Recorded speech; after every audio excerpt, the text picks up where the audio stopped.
יש לי הרגשה שמשהו טוב עומד לקרות, בבתים, בחצרות, יש צבעים, קווים, צורות, יש אוויר חדש לנשום, גם בלב שלי פתאום נפתחים החדרים, וכמעט מיליון שירים מחכים שם, מושחזים, בלי קרבות או פגזים, מונחים בארגזים, רק לצאת להשתחרר, והילד בישאר כבר חוזר שוב לתמונה, אחרי 20 שנה שעמד לו מפוחד בשקט בפינה.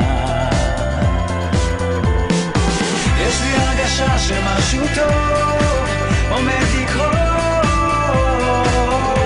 ינפץ את הקירות, שהפחד יתעלש, תותחים ודים של אש, ושמיים של צבעים יקנו את הגבעים, וכולם יוכלו לראות משהו טוב עומד לקרות.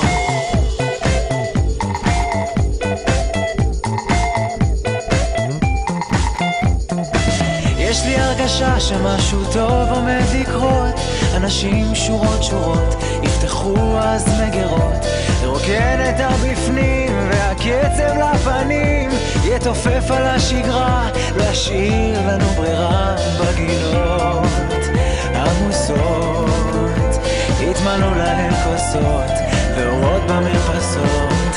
יש לי הרגשה שמשהו טוב עומד לקרות,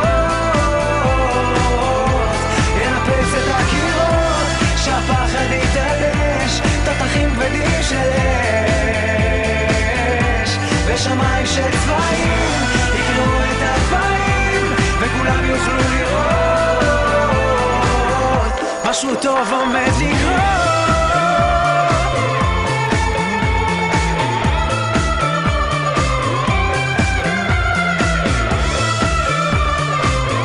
משהו טוב עומד לקרות.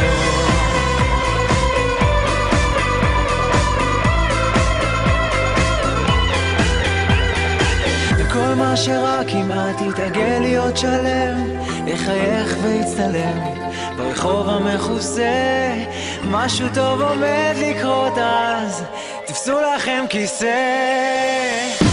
יש לי הרגשה שמשהו טוב עומד לקרות, ינפץ את הקירות, שהפחד יתעלש, תותחים כבדים של אש, ושמיים של צבעים יקראו את הגבעים, וכולם יוכלו לראות משהו טוב עומד לקרות. יש לי הרגשה שמה